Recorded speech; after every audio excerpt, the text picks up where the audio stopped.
Welcome. This will be a review of this week's astrology, as we move into this full moon in Sagittarius. Off camera today, not feeling like one showing my face. I'm also uh shedding, uh in a shedding phase.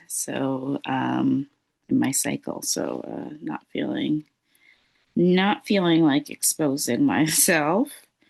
Um, and I trust that's okay. So I wanted to start out here with where we are, actually where we're going to be in about a half an hour, 4:44 p.m., which is interesting. I only really did this because the full moon in Sagittarius, let's just go to that chart, is at 4:44 a.m. Eastern Standard Time. GMT, it's 8:44 a.m. So I had put that time in originally, and then when I realized it was 4:44, I found that really interesting, particularly because 4:44 has been coming up for me almost every day. Waking up at 4:44 in the morning, seeing 4:44 in the afternoon. So definitely a lot of angel spirit energy supporting us. And I believe it was the full moon in Scorpio that was 11:22. I'm not mistaken. 11:22. 1:22, or yes, 1:22 GMT. And I believe that is. I have to, oh, it is 1:22. 1:22 Eastern Standard Time. So yeah, lots of double numbers happening. Okay, so as similarly to the last time, I brought up the Sabian symbols for this full moon, which we will get into. But first, let's go back to where we are today. Is this today? No. Here's today, Sunday, May 24th, as we approach 4:44 p.m. So this week does feel like there's a tension. I think for probably most people, depends on where it is in your chart, of course. So as we go through, I would invite you to take a look at where things have been happening in your chart, particularly where aspects like and lunations, like the full moon in Scorpio, because this is a really pivotal month as it relates to things coming really out of the dark because of Scorpio into the light, which is Sagittarius, because it's from the water to this fiery energy, from emotion to wands energy.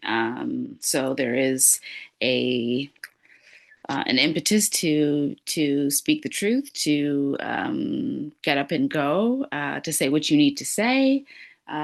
Sagittarius is a very bold energy, outspoken, speaks from lived experience, and a higher sense of learning and education. And of course, this can be academic and formal, but it is so much more than that. And oftentimes this can come through long distance travel, cross cultural education, learning, immigration, emigration, and those sorts of experiences that can't really be taught in a school setting or are not traditionally taught in a school setting. Things also, too, because that is higher learning practices and modalities that fall under here that would fall outside of the school setting, the traditional school setting, but would also to apply would be things like the occult, astrology, languages, and those are some of the Sagittarian themes. So, and of course, teaching what it is that we need to learn and learning what we teach, and really being this idea of a perpetual student. So, looking at the Placidus chart here for today, and having, based in Toronto, we are moving through the sign of Libra. Was yesterday, the moon was in Virgo, so really wanting and needing time to take care of the body, to nourish ourselves in the way that we need to be able to serve others, being able to, of course, consume things that are supportive and complementary to the body's physiology, and also taking care of the intersection of what health means and represents. So, of course, mental health, spiritual health, emotional, and physical, and all of those rooms of well being that we need to attend to on a regular basis. So just wanted to briefly, as I mentioned, this week, so here, May 24th, Friday, was it Friday? Friday, Saturday, we had the Uranus Sun Cazimi in Gemini. Sorry. Wait a second. Let me just go back to my chart. Yes, in Gemini. I'm like, did I? Yes. And just at the beginning of Gemini. So first degree, second degree, third degree. These degrees, particularly in air signs and in fire signs, will be incredibly complementary, presenting opportunities for quick development and forward movement. So let's just see. Go back to. And so that was over the weekend, having some impetus, as I said, to push forward, to either change an approach, and if the approach hasn't been presented yet, it very likely will be in this coming week. It's really where our rubber meets the road, or depending on how you are approaching whatever's coming up in your life, it could feel like a rock and a hard place. But if you're able to alchemize the situation as we go through the rest of the zodiac for this week. So moving from Virgo to Sagittarius, we are really capping this mutable energy, this opportunity to work with what we've got, and to really make magic from it. It's really giving the energy of the magician in the tarot. So now we are currently moving into, the theme of this week, particularly for the people that are central to the Toronto region, or maybe just Eastern Seaboard, because we are aligned on in that time zone.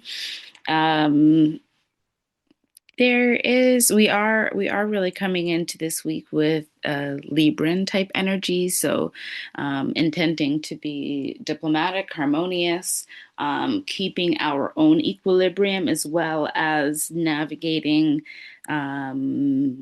relational conversations, topics, opportunities to interact, and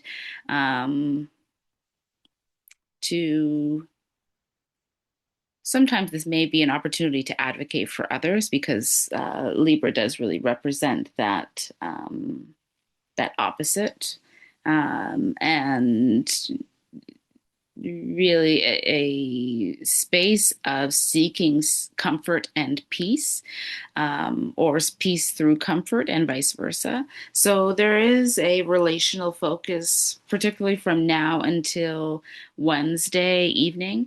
So there may be an opportunity for you to follow up on emails, conversations, text messages, just general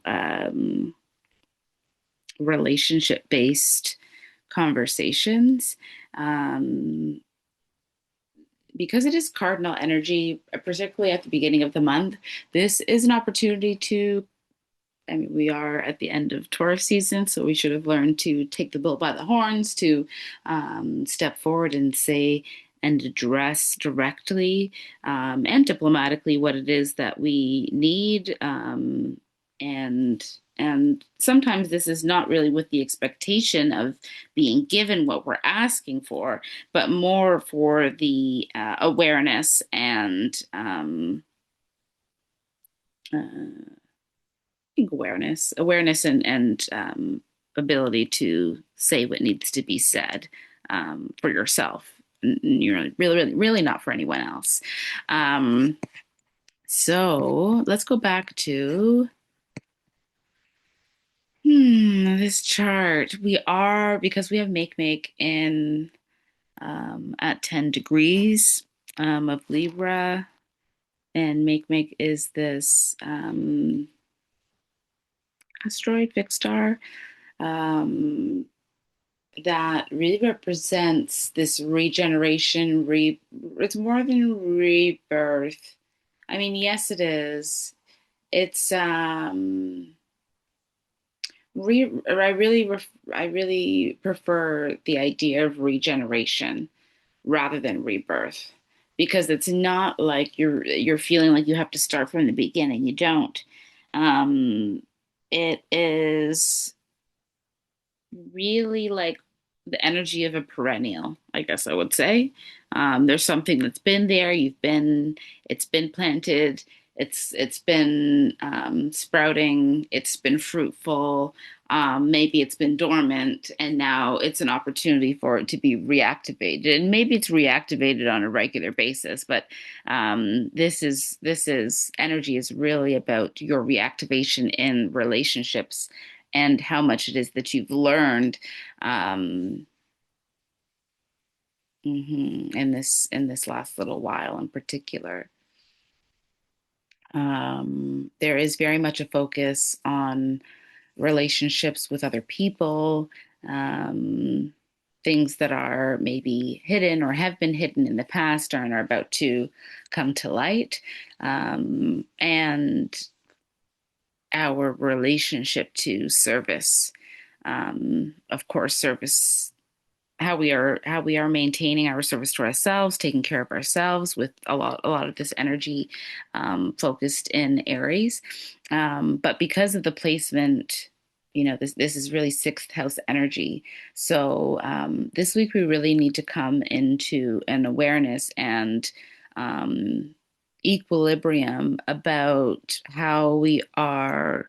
Um, Advocating for ourselves, being a warrior for ourselves, spiritually, because we have Neptune in Aries, we have Vesta in Aries, we have Pallas in Aries, actually, and all in a stellium, and we have Saturn. So, very strong, powerful spiritual instincts and guidance in our everyday experience. So, this is an opportunity definitely for you to manage your mind this week in a way that is very, not just instinctual, yes, but disciplined.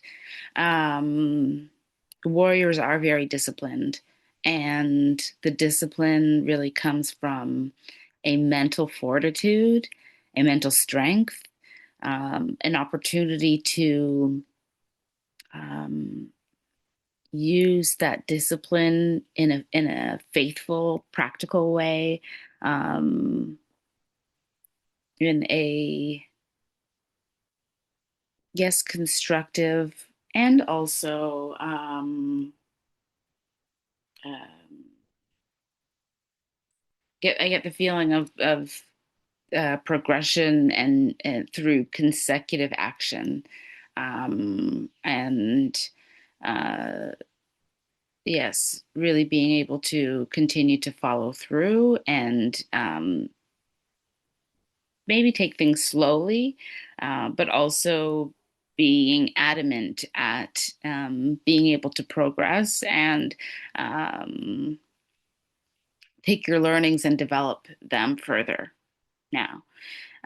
So let's see what else. So as we start with this focus, unintentionally, but also always channeled with this focus and focal point. Now that I take a step back, seeing this grand sextile with the focal point being in Aries, at the beginning of Aries. So there most certainly may be an opportunity for you to review, reflect, think about old memories maybe popping up about childhood or just early childhood education or conditioning, even if it wasn't a childhood memory, but you could be able to reference beliefs that you have now that you are um, practically disciplining yourself to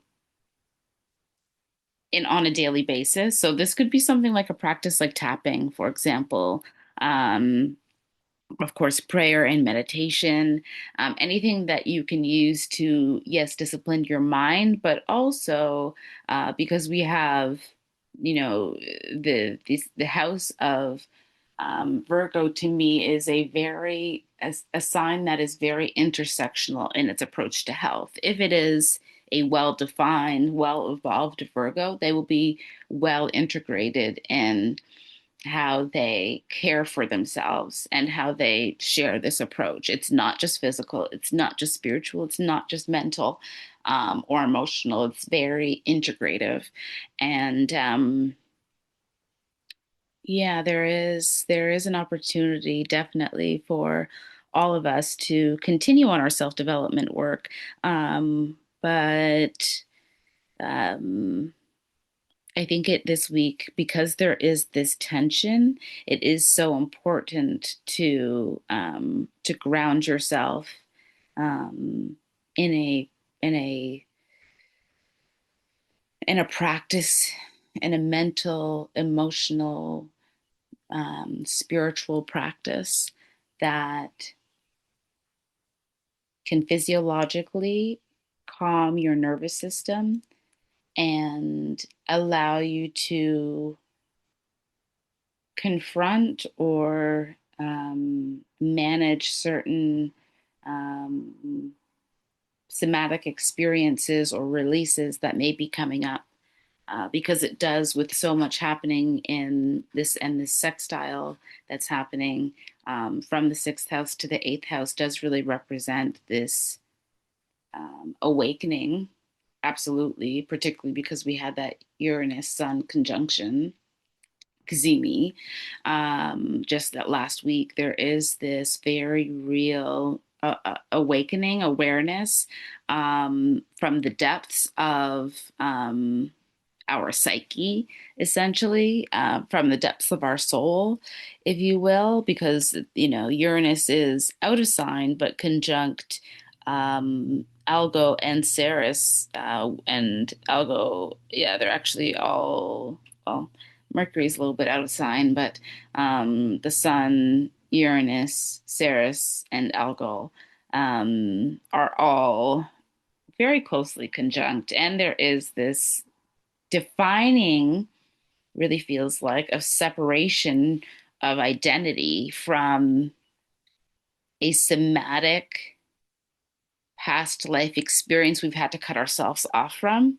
whether psychically, spiritually, physically. It could actually still be happening for sure.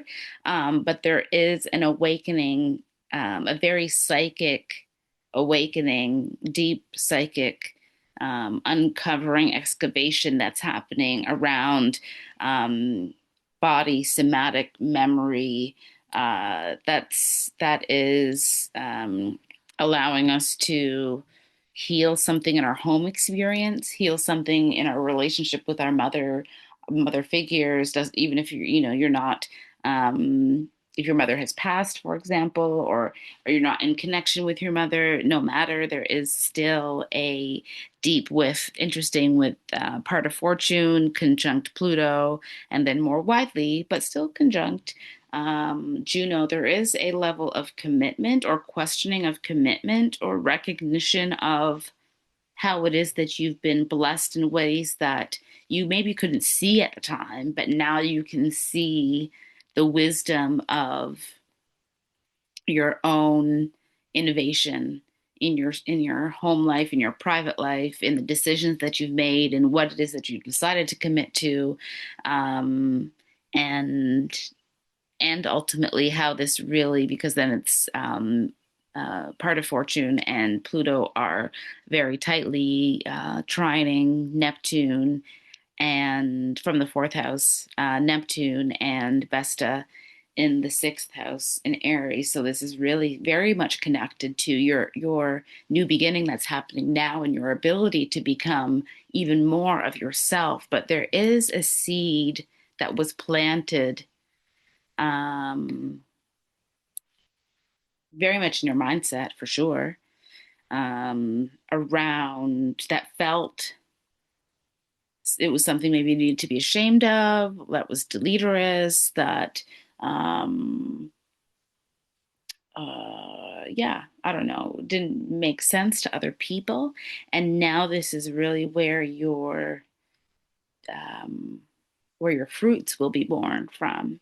But if you didn't have that experience, um, this pinnacle moment and opportunity for self-development for you to become more and more of yourself likely would have, not to say, I mean, it's interesting to say it wouldn't have come, but the way in which it came about for you is very likely how your identity is going to be shifting and evolving, into how you present yourself now, as a teacher and a student. And what it is that you are teaching and learning in this lifetime, is very directly connected to the experience that you had, the spiritual experience, that's led to this awakening. Let's see what else is happening. So this is just this week. There is something that is happening this week in particular that is having you change something about your daily life, activate something about your daily life, entrench and ground something about your daily life, for this transformation and evolution of your identity to happen, for you to amalgamate both sides, because this is a Gemini theme, amalgamate two sides of yourself into one synergistic identity, or yeah, being able to bring all of the selves together and present them as one, in an integrated, not compartmentalized, an integrated being. um and And this is not about anything external. This is about you, yourself, and how you have learned to compartmentalize different aspects of our identities. Um, and there definitely could be an awareness or internal reconciliation around, maybe why it is that you've kept it private or sacred until now. There could be themes of um, taboo themes or topics, that are coming out. And, for example, sex, death, uh, money, abuse, um, uh, just, yeah, suicide. I should probably, yeah, not have said that because then I'll be shadow banned now. But all of these things that, like, around censorship, that are censored, trans queer identities, so many things, especially right now. So, however that shows up to you, there is a reflection and invitation for you to really think about, how it is that you are shedding certain identities or expectations, either of yourself or those that have been put upon you. That's one part. That's the major part of the reconciliation that's happening this week. I do think that there is also too an opportunity for, I think what's coming up is this major internal reconciliation about the things that you haven't been speaking about. I mean, it's not even, we haven't even gotten to the expression part of it yet. There's just this really internal, deep, deep processing. Um, that is happening around your warriorship, I want to say. And then how this soon will translate. This is all very much internal, but this is soon going to translate to an internal kinetic, electric. Um, and this will soon translate to the relationships that you have. But this is the relationships that are around. There is a bit of tension, discontentment, and I think this is because as you change, other people are about to change or are changing. Everybody's going through their own personal evolution, and um, I'm trying to like kind of flutter my fingers together. So yeah, finding their own equilibrium, and then as they do, um, aligning and sometimes maybe misaligning from moment to moment, day to day, week to week, with the people that are in our circles, and in our spaces, just because we're all in and out of alignment as we find our equilibrium and recalibrate. And so, one, really important not to take this personally. Everybody's doing this in their own way, but there is, because we do have one there. Yeah, as I just want to speak to this placement here. Eris is at 25 degrees, Chiron is at 28 degrees. So, really approaching this anaretic degree of applying to the end of Aries. I could look up the Sabian symbols. Maybe I will leave that for you to do because I looked up just the two for the full moon, which I haven't even gotten to yet. Um, and and then, of course, we have Mars and Vertex. So Eris is this asteroid, of discontent, but also empowerment. Really, how it is that we feel empowered, or feel like we are ready to break through because we have been limited or felt limited or misunderstood or underestimated. Minimized in some way. And so that while that has felt disempowering, then there's like a soul level breakthrough of like, no, I'm not taking this anymore. There's a level of expansion for sure. So then, Chiron, of course, we know is the wounded healer, and this real opportunity for us to share what our wisdom and knowledge through our lived experiences, things that we have understood, lived, endured at times because. Either maybe we didn't have the protection, at some point there would have been some sort of power dynamic that wounded us or made us feel less than. And as Chiron moves closer, I think when I go to, I'm sure I'll bring this up, but Chiron, I was going to look up 20, yeah, it's 29 degrees. So I will look up Chiron at 29 degrees of Aries. But first, Chiron is there's something that we are probably hiding or pretending that we are not hurt about. If not pretending, then just maybe not drawing attention to it. But there is certainly a sense of wounding that we are carrying in relationships, and that may present itself this week. Or if not, it is a theme, even if it doesn't show up as a major theme. It is a theme that's a program that's running in the background, that is informing us of how we are managing our energy with other people, maybe feeling defensive, needing to protect ourselves, wanting to protect ourselves. And particularly with Mars in Taurus, this can feel or be perceived as a little bit bullish, but there is a level of because again these Taurian themes are very Venusian, self-worth um, based, and wanting to feel safe, comfortable, worthy of protection, and more than that. But mhm.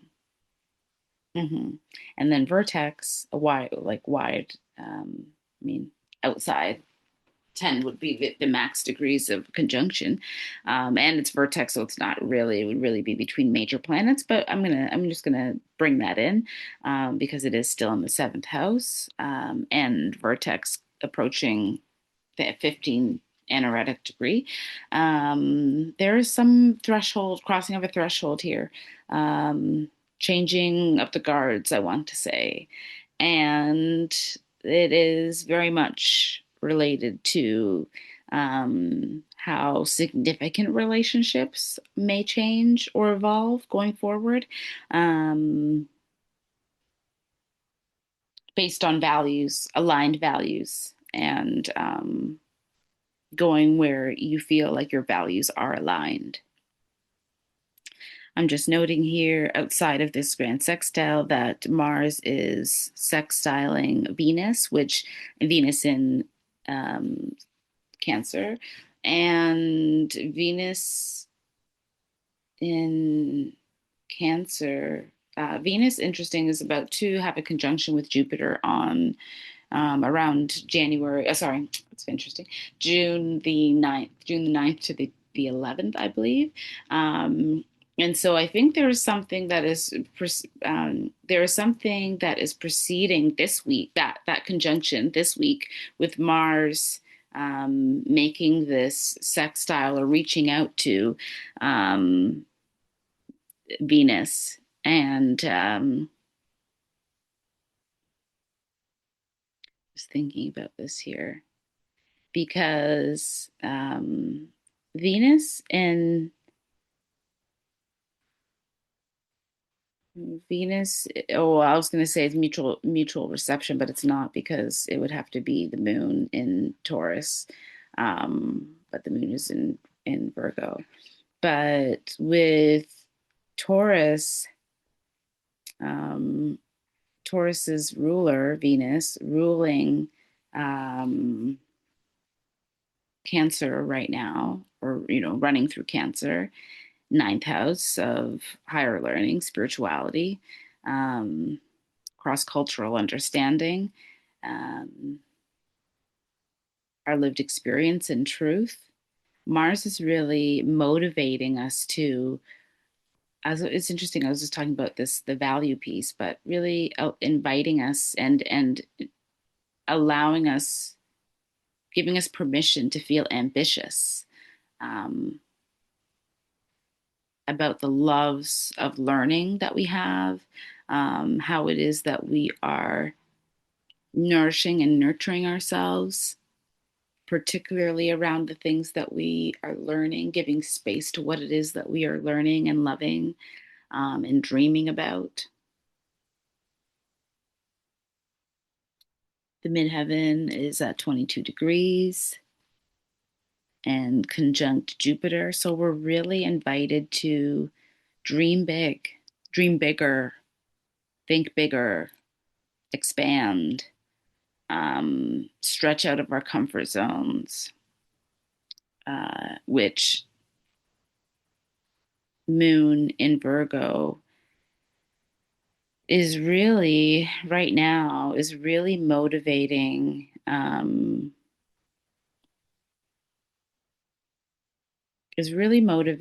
this disciplinary action in community spaces, community endeavors, spaces that you go as an individual to become part of a community. And how are you either emotionally informing yourself of how it is that you want to, because now I see that that emotional piece is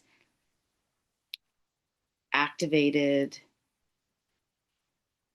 by Mercury at 15 degrees, this anaretic degree of expression. and that is expression is coming through this evolution of our groundedness and this identity shift that's happening. Let's see. Um,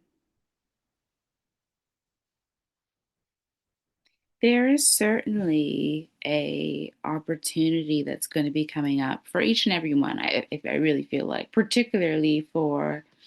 um, particularly for air signs, um, in order, Gemini, Aquarius, or Gemini and Aquarius are probably equal. Gemini and Aquarius and Libra. And although I think it will be most uncomfortable for Libra and easiest to adapt for Aquarius and Gemini. Also, Cancer, because of course we have Venus and Jupiter here. Um, uh, Pisces has really been stretched. So, in this past, with the North Node here in the past year and a half or almost year and a half. And so I think Pisces could probably be feeling a little bit tired. They probably have less capacity to make more moves at this point, but whether or not they take the opportunity is up to them. And for Scorpio, I think the easiest places in this the water signs, um, the easiest opportunities or the most lucrative opportunities will come through uh, Cancer, then Pisces, and then Scorpio. I do believe that Scorpio is ready. Is really going to be presented opportunities. They need to be innovative, expansive, and incorporate some kind of technology for them to be able to step forward into um, their opportunities more fully. Fire signs, Aries does feel like, yes, you have a lot of motivation and tension, um, needing to be disciplined for sure right now. Um, I would say probably fire signs and um, moon or fire signs and earth signs um, are probably having the most challenge. The challenge is not so much. The challenge is much feels like it's much more mental, um, rather than anything that is physical or tangible. Getting their mind around something, processing, getting their emotions around and moved through somatically. Um, I think that is the theme for the fire and earth signs. I'm not sure why it took me so long to say earth. There's some, yeah, it's interesting. There's some kind of I want to say like constipation there, spiritual constipation or something that is I'm straining. That's how it feels.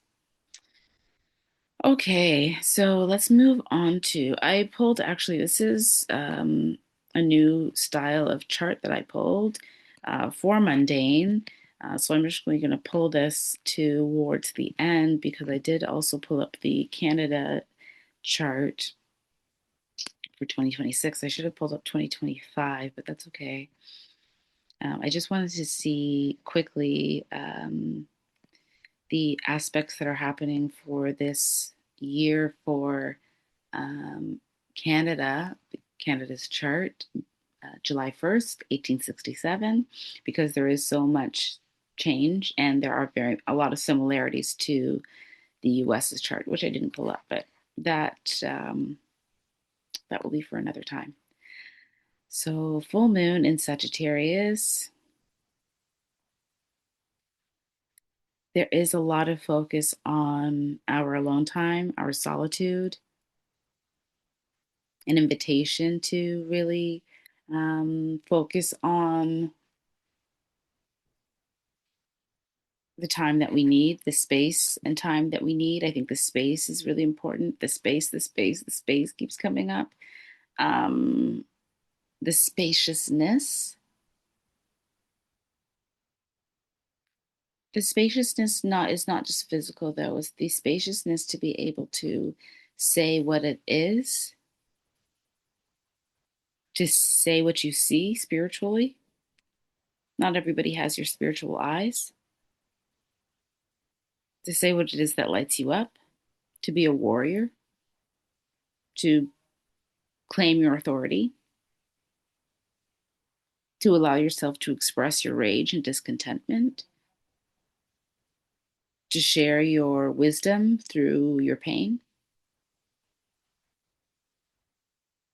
to speak to your ambition, to execute on your ambition, to execute on your change, how your it's not yes your it is your identity. It's how you are parceling out pieces of your weirdness, of your oddities, of your particularities, of your peculiarities, of your idiosyncrasies. um, yes, there is certainly a an invitation. It's interesting. We have these two. We essentially have a bowl. These two grand sextiles in opposition, of course, with the full moon. And this is really having us focus on dedicating more time to play, pleasure, service, our home space, being dramatic, places where we can be dramatic, places where we can be our fullest selves, um, and be accepted. And mm, yes. So, where should we start? Let me step back. And we're going to start with the full moon. So, of course, the moon is in Sagittarius at 9 degrees. I actually have 9 degrees and 55 minutes. 9 degrees, 55 minutes, yes. So let's go to 9 degrees. 9 degrees, saving symbol, a mother and her child on stairs. This universal idea is best expressed through planets in Sagittarius. Sagittarius, 9 degrees, 8 to 9 degrees. So we'll, as I said, yes, we round up in Sabian symbols, but I like to start with the actual degree because I do really feel like everything is successive. It gives that foundation of what we're reaching towards in that rounded up degree. So socialization training.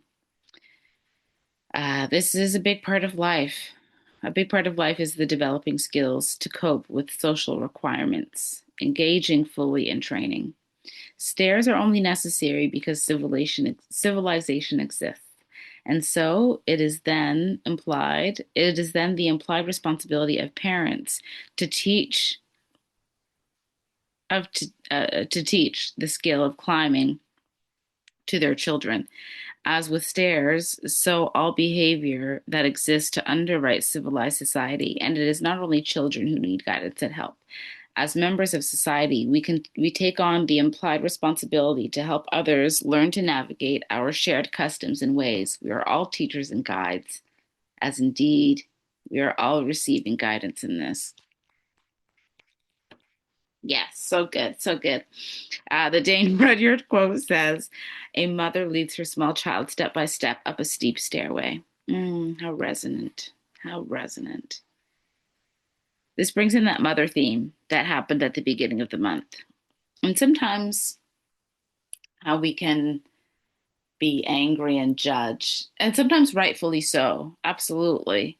And still back to that part of fortune, that gold, that wound, that wisdom from the pain, that learning is a deep level of um, acceptance and forgiveness, not making things okay, but a deep understanding of the responsibility of motherhood, and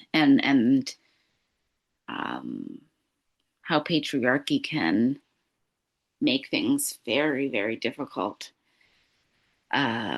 Interesting how that came out, but education draws out the mature awareness that to serve another is to serve ourselves. Interesting. We were just saying this with the Virgo nature, the Virgo energy, and the disciplinary energy of this week. For us to be disciplined with ourselves, as I was saying, and then also to be disciplined with others, with the youth, with youth that are around us, but also with the youth and the inner child in everyone. The process and to encourage the feeling of safety, not from a false place, not from a place of everything's going to be fine, even if you know that everything's not going to be fine, but from an installation of safety. I was saying to myself in the last couple of weeks, like, I belong everywhere because this is an affirmation I've been saying. I belong everywhere because I belong to myself. I belong everywhere because I belong to myself. I belong to myself first. I belong to myself. I own myself. In the pandemic, I was saying through a ceremony, psilocybin ceremony I held for myself, was that we don't know what it means to be our own. Almost like we're always trying to give ourselves away, to be accepted, to be loved, to be seen, to be nurtured in the way that we want and hope for. Um, and ultimately, this week feels like there is a stationing in how you are able to be loving and tender with yourself, nurturing and nurturing with yourself, so that you can then show up for another um, without the self aggrandizement, um, or flagellation. So making yourself bigger or needing to like be self-deprecating. Um, Anyway, continuing, the process of civilizing begins at an early age, and it is one of the primary duties of a mother to sit down with her children and talk about how best to climb the ladder towards successful social integration. We are inclined to act and react without thought, and we need to learn how to moderate and control these base instincts. Of course, education is more than learning about the significance and importance of customs and the penalties of adherence to them. It is also the gentle, conscious leading out that draws potentials into a form of expression at the level of ideas, feelings, and behaviors. The mother is an archetype of one who serves the needs of others first, and indeed, we can all develop the mindset of service and extend it beyond the genetic imperative of serving our own blood. In doing so, we go well beyond securing our place in the community as a useful participant. We move into a more spiritual realms of our evolutionary development. Was I not just saying this? God, Spirit, I'm good. Anyway, when we have perfected the ability to recognize some need in another person and without hesitation readily respond with appropriate kindness, we have raised our inner state to the advanced level of competence that equips us for all that can occur. This is how we learn to respond to each and every challenge competently. Knowing we can cope with everything frees us to pursue anything. We can then reach further and aspire to attain greater and more idealized outcomes. The biblical question, am I my brother's keeper, is not seen as rhetorical. It can be seen as a subtle, coded, esoteric explanation. Yes, indeed. Most certainly, as we evolve, we have an inescapable duty to demonstrate a highly polished and enthusiastic, mature social conscience. This is not, however, an obligation for the common person. It is a privilege for the advanced student of spiritual attainment. As a matter of fact, as a matter of cause and effect, fruits and abundant rewards arise from this awareness and practice. Yet these are the perks. The true benefit of service is the feeling of serving. A comment from Richard Gray. Thanks. It's training. goodbye, service, sorry, implied responsibility, duties, moderation, control of base instincts, inescapable duty. Yes, shared customs. For me, this is about the mother, not the children. I'm sorry, her response or abilities. I like to just scroll down here just for you to capture any degrees that might be important for you. And so moving from Sagittarius 9, socialization training, to Sagittarius 10, disregarding society's definition of success. Isn't that interesting? So fame and fortune is the powerful goddess whom we serve unless we free ourselves from the illusion that she provides happiness, finding our own definition of what success is. It serves society's interest to incentivize people to work for the common good, so rewards and recognition are offered to stimulate maximum effort. This pressure is often felt as coercive and out of alignment with one's sense of soul expression. Yet instead, we can learn to trust that the nature of life itself is to provide for and protect those who walk their own true path, disregarding community approval or disapproval. Dane Rudyard, a theatrical representation of a golden-haired goddess of opportunity.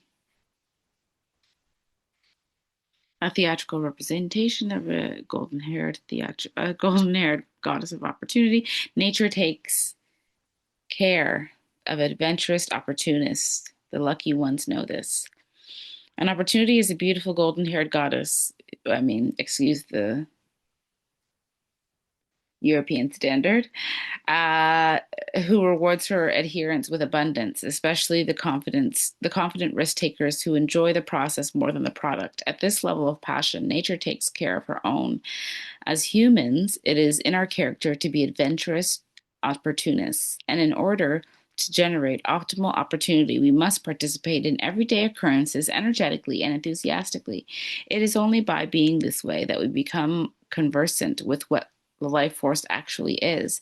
A bizarre, self-defeating mindset has beset the Western world for many years, one that equates spiritual excellence with material poverty.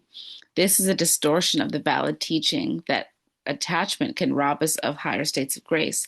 But this is a warning against attachment, not materiality, not materiality. Certainly, the very rich have a hard time squeezing their camels through needles' eyes, but neither are the very poor given easy access to states of serenity, and those jealous of others' wealth have the more difficult task. Truly happy people will always have more than enough, always have enough to share, never fear lack, and are free of any overpowering need for physical or emotional satisfaction.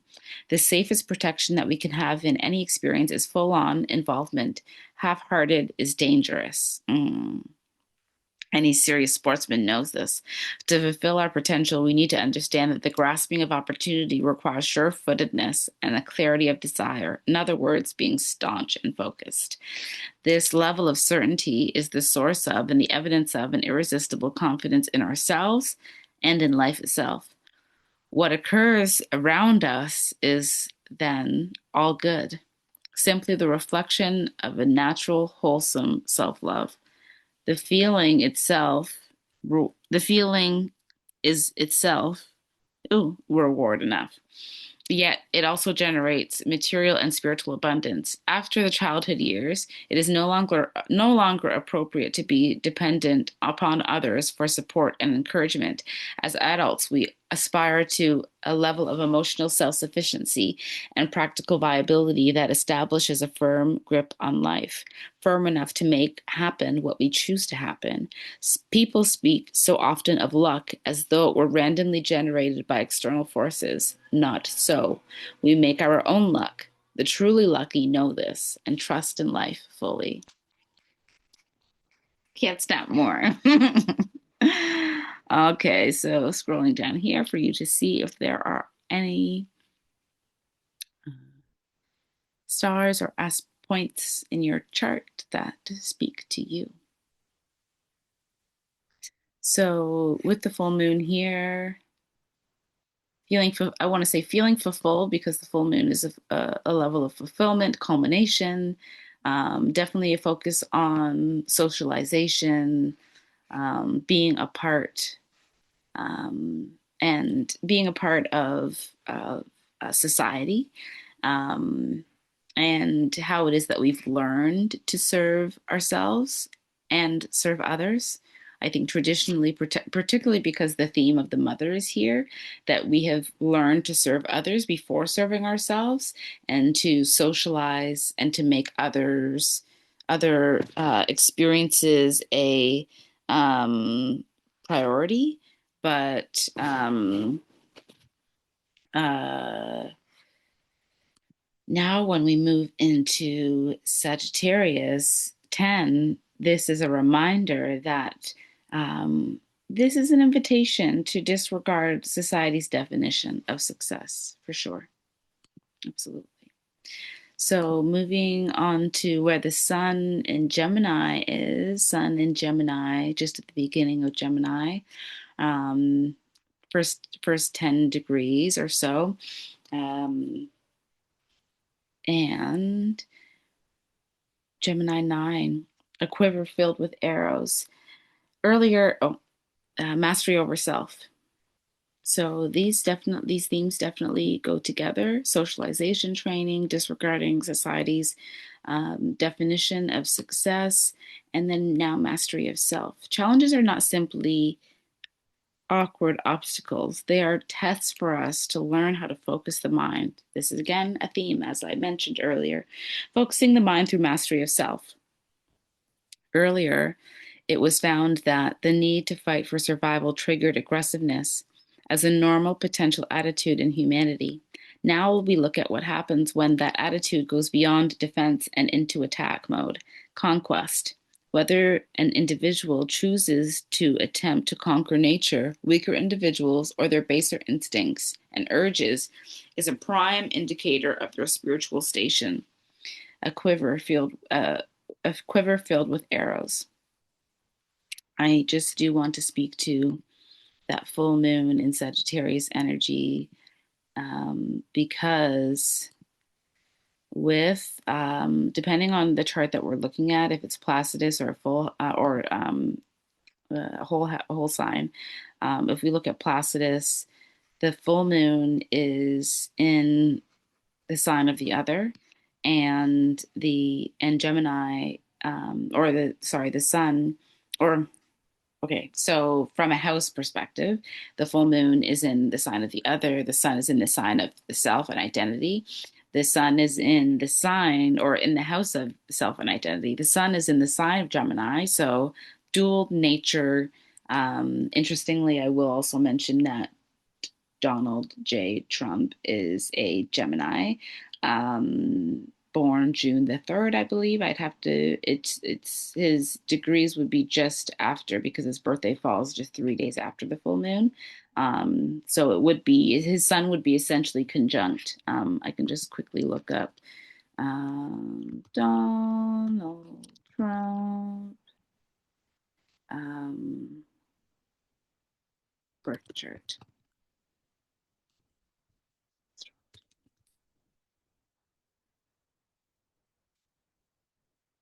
So we'll just quickly look at, oh, it's June 14th, my mistake.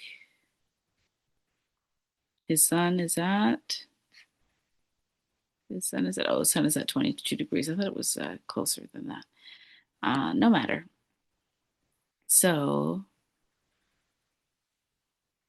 I will say, with his sun at 22 degrees, it's a loose conjunction, but still conjunct Mercury. So there is something, I do feel like there is something that is unfolding here around him, again, as usual, doing something that's unexpected, opposing, or maybe it feels like breaking a promise, I want to say, with a probably in a country that is ruled by Sagittarius. Now that I said that, it does make me want to look up countries that are ruled by Sagittarius.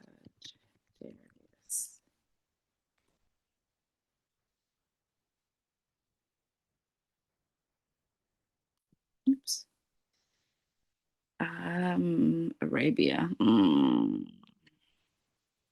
Let's just, is that Iran? Let's see. Australia, Kenya, Russia. I shouldn't have gone here.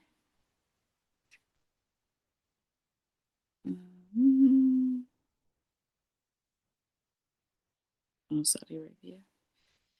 I'm just looking here. Libya, Kenya, South Africa. Let me just see what sign is the country of Iran.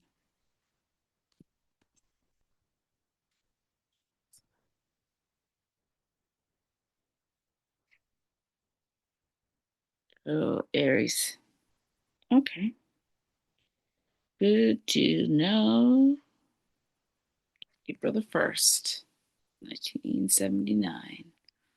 All right, so I'm going to close that.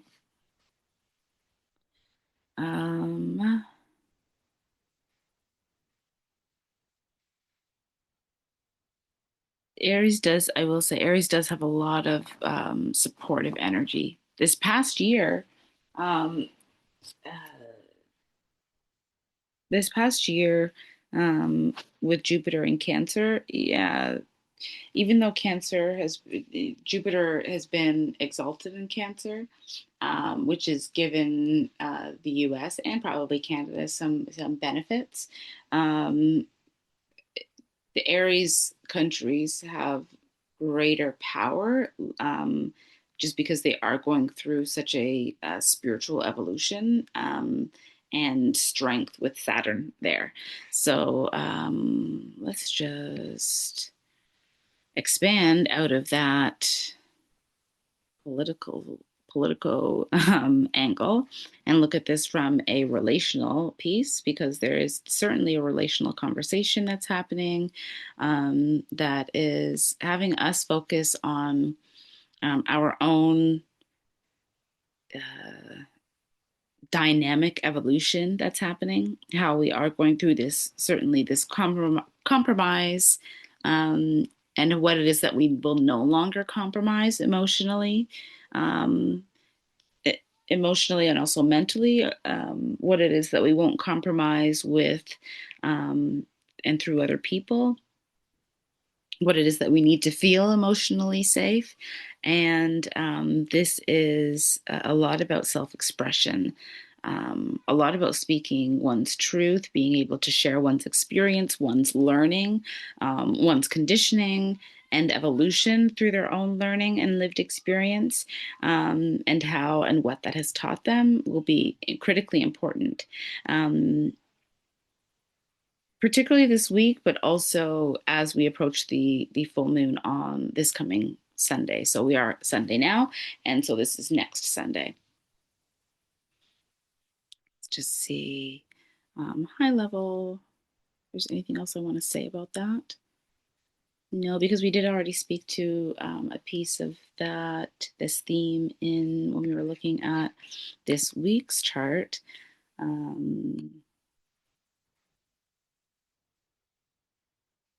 And so, of course, the other area that I did mention at the beginning of looking at this chart is that we are really being invited to do some deep self-reflection, to do some navel gazing, as they say, to really just to self-reflect, to meditate, to be in reflection, in maybe isolation, to be in prayer and thoughtfulness, to be in intention and personal practice, to be really committed to our personal practices this week. And for us to continue to reinvent and regenerate ourselves through our everyday lived experience, how it is that we are demonstrating how we are serving ourselves to serve other people, how we are committing to ourselves and our well-being, how we are teaching other people what it is that we need to live well, to be well, and how we are adhering to that, no matter what other people need or expect from us. And this is not to the exclusion of others at all. But this is really a reminder. This week will really be a reminder that if you don't take care of yourself first, then it will be that much harder to take care of other people consistently. And so, allowing yourself to be unashamed for saying and asking for what it is that you need and giving yourself what it is that you need as well.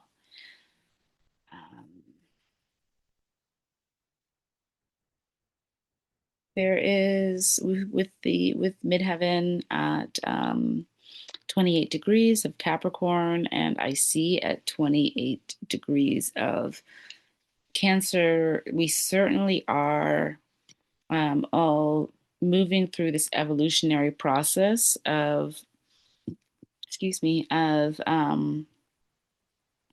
the dynamic between our home life and our public life. The blessings that we have in our that we either have or that we are generating through curating a deeper felt sense of comfort and nourishment in our home spaces. It does feel like we do need to, because there is such a focus on the spaces that we go every day, and needing to reinvent those spaces, wanting to reinvent those spaces.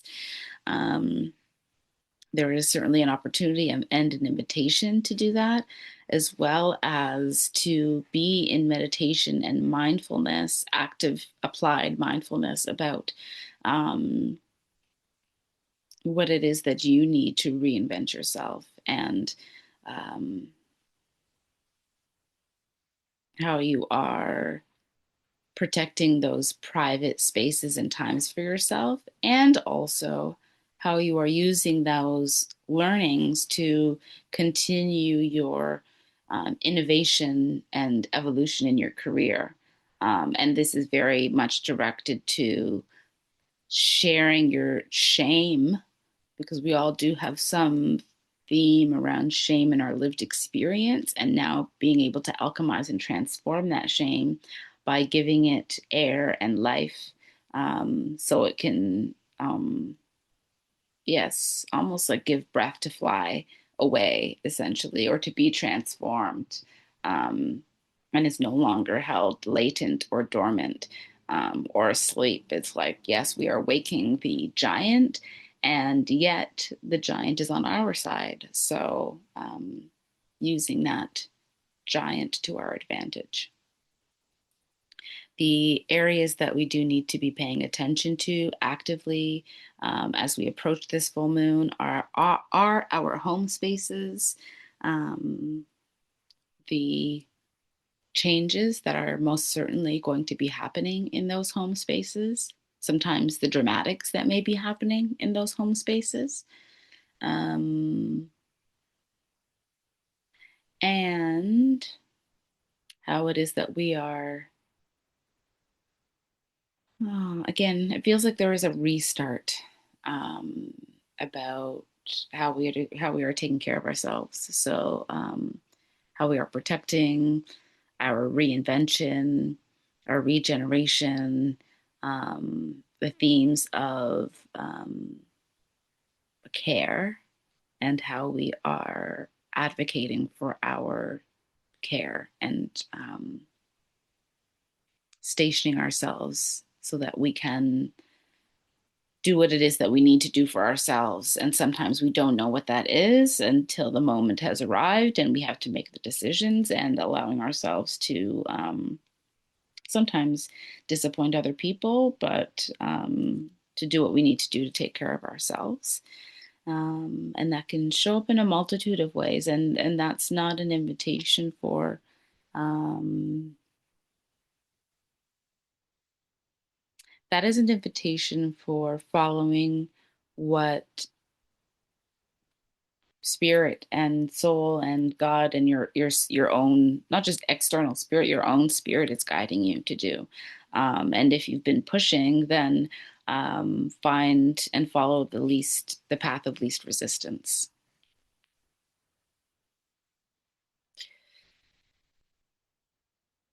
I just realized that yeah, I might just share this in another way because my name is visible and I usually change that. Interesting. Well, maybe I'm not meant to. I'll have to check. I'll have to check in with my spirit before I post this. The other area that I lastly want to speak to is Venus exiting Gemini very shortly, and then we'll be moving into Cancer and having this conjunction with uh, Jupiter. Um, oh, sorry, Mercury um, here, but Venus. Interesting. So I was automatically thinking, okay, I was thinking Venus, moving into Cancer. Although Venus is in Cancer, will be conjuncting Jupiter about the 10th, 10 of June. But then with Mercury moving out of Gemini and moving into Cancer as well, it does really feel like um, you may be receiving a an opportunity to travel. Doesn't it could be long distance, absolutely. It could be a long-term contract. It could be a short-term contract, but a long-term travel. It does feel like there is an opportunity for you to travel more, make more short and long distance trips. There could be also too opportunity for you to, if you're not physically traveling, to connect with people that are um, regional, national, and international. Um, Certainly through the nourishment that you can and do provide, how you do mother and nourish people that are younger than you. This would usually be 20 years, 10 to 20 years younger than you for sure. And as Mercury moves out of Gemini into Cancer, following and trailing behind Jupiter and Venus, does feel like because it is such a private space. Soon, when June or the end of June hits and we move into July, there will be a lot more action and activity and exposure, visibility into the work and that you've been doing.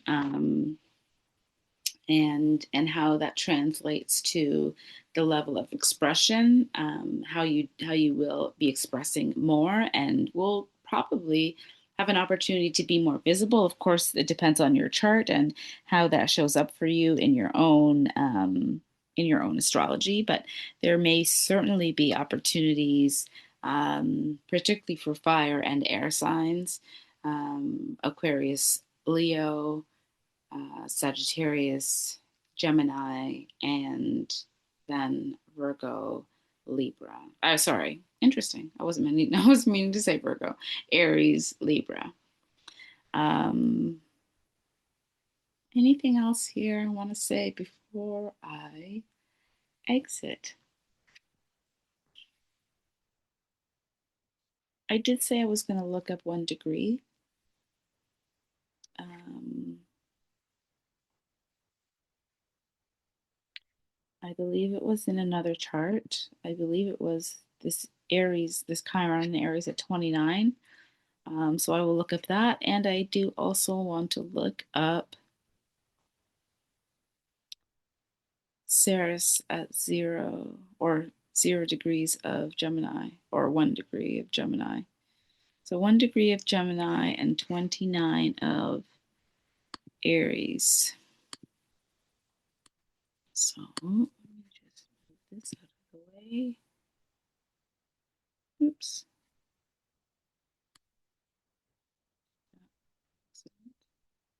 Aries, 29 degrees.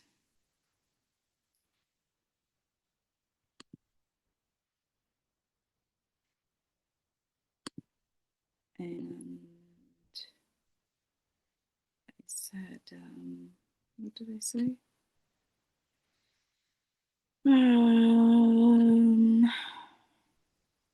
0 degrees of Gemini. 0 degrees of, 1 degree of Gemini. Perfect. 1 degree of Gemini in 1 degree of Gemini in this full moon. 1 degree of Gemini, bottom glass boat in still water. Discovering new dimensions. The unconscious mind holds as many secrets as the ocean's depths, which can be revealed to one who inquires. Uncovering a new dimension of life. There exist vast oceans of reality of which we remain almost entirely unconscious, and yet can sometimes glimpse with peripheral or dimmed vision. To the curious, this first foggy awareness triggers excitement and wonder, even a hint that we could get closer if we surrendered the safety of our secure little ego. A glass-bottomed boat reveals undersea wonders. Inquisitive keeps us prepared for the unannounced calls of fate. At times when not subject to the pressure of wants and needs, we are moved in certain ways to take creative definite creative action on our own account. One pressing call to action is curiosity. We tend to be strongly drawn to keep abreast of what is around us, what may well have originated as an important survival strategy has evolved into a willing readiness to maintain touch with the stream of everyday and seemingly inconsequential affairs. The glass bottom boat has been made by a person who wants to look deeper at things below the surface. By this, they ensure they are alert to each and every ramification of experience. The summon of our destiny is rarely by bugle or fanfare. It is often a low, unannounced whisper. Each moment has its peculiar, unique qualities and potentialities which would escape the notice of a less active observer, yet will contain subtle clues to the revelation of new openings. Alert curiosity makes it become possible to notice what comes along and fully capitalize on it. With the knowledge that all it takes to find opportunity is to look for it, we grasp fortune unreservedly and take full advantage of unexpected potentials of the moment in hand. Interesting. This is what I was just saying. Indecisiveness and inability to strike quick and true is a poor excuse for a half-lived life. Yet some of these occurrences are really of no concern to us, and we are well advised to hold a position of poise. Anyway, simply observing with an objective inactivity has real value. Potency begets more potency. Success breeds success, and optimism is the seed whose fruit is inevitably joy. So the formula for a rich and interesting life journey is to strike out wherever we see possibilities to claim a greater degree of experience and knowledge.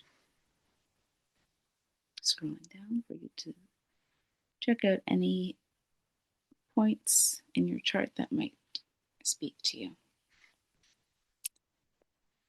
And I said 29 degrees of Aries, tuning into the sound of the universe. All life is like a melody, and we need to learn how to hear it. This is Chiron in 29 degrees for this week.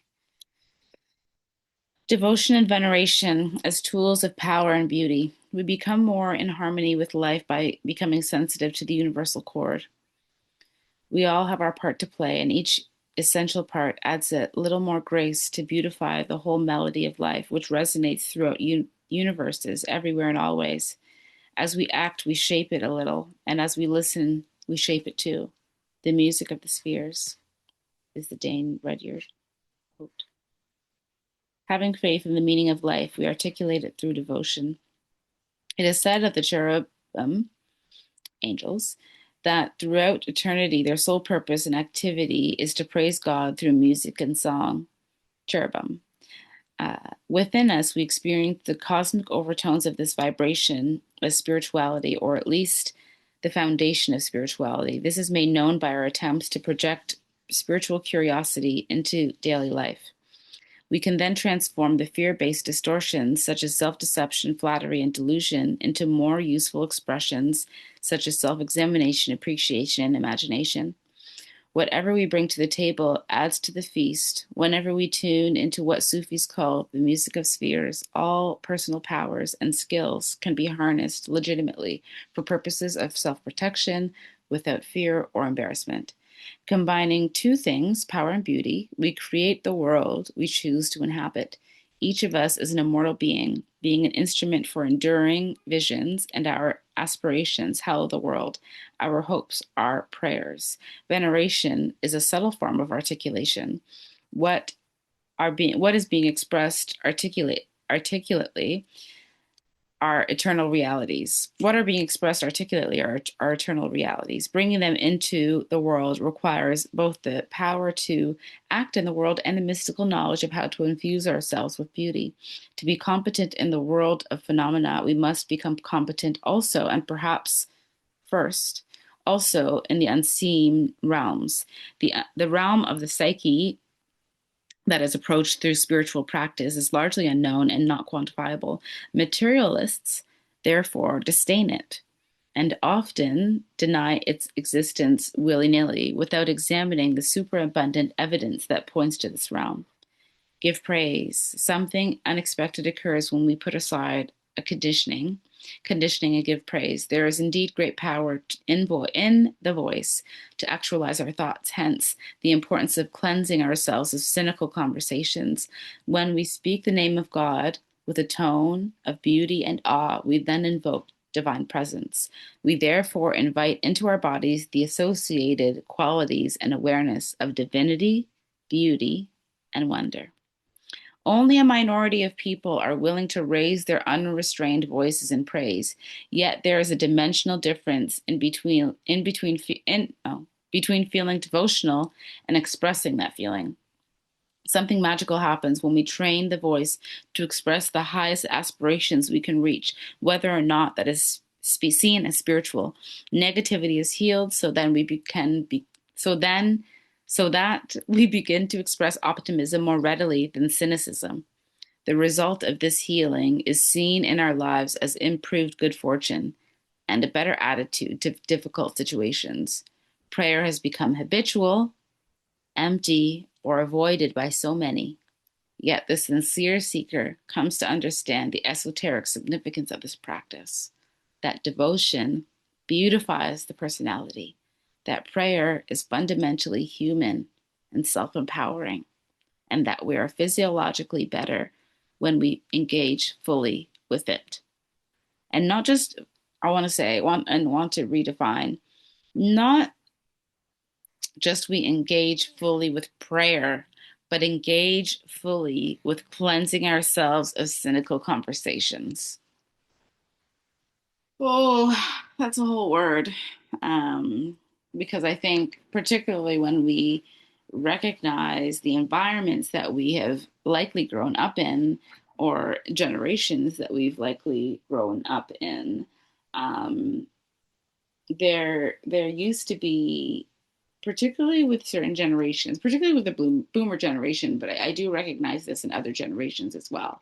Um, there is this fear of praising things that have not yet happened, or praising, devoting beauty and faith and faith, yes, could be an abstract notion or can be an active practice of whether it's prayer, meditation. um, Devotion shows up in so many ways. Attention. And this is an opportunity devotional to all that is, to everything that is, and that's not to ignore the quote unquote truth of a situation, um, but to really revere the possibility of faith and devotion to transform, to stay faithful, to stay hopeful, um, to not allow to yes, I mean cynicism. I think, um, especially in the '90s, cynicism was like and sometimes this theme comes around every so often as like a generational thing. Cynicism can be a way of distancing ourselves from something that we do actually hope, like saying like, oh, I didn't really expect it anyway, I didn't really want that anyway, or I knew I wasn't going to get it, rather than holding out the hope to say like, yes, this thing is possible, I believe it's possible, and even if it doesn't happen, that's okay, but I'm going to say like, I believe in this is true, this can be true for me, and rather than living in the can be, living in the possibility and the truth of it being present right now, um, and holding that hope, possibility. Yeah, there's so much here. Anyway, um, I will end it off there. So that's this week. That's Sunday, May 24th until Sunday, May 31st. And yeah, I wish you well. I wish this week um, supports you. I hope that you support yourself in whatever it is that you need um, to be and do well. And um, hmm, to step forward into how it is that you need to express exactly who you are, and to reveal yourself as it feels comfortable, as is appropriate. Of course, can't be out here flashing people, but for us all to take the opportunity to be devotional first to ourselves,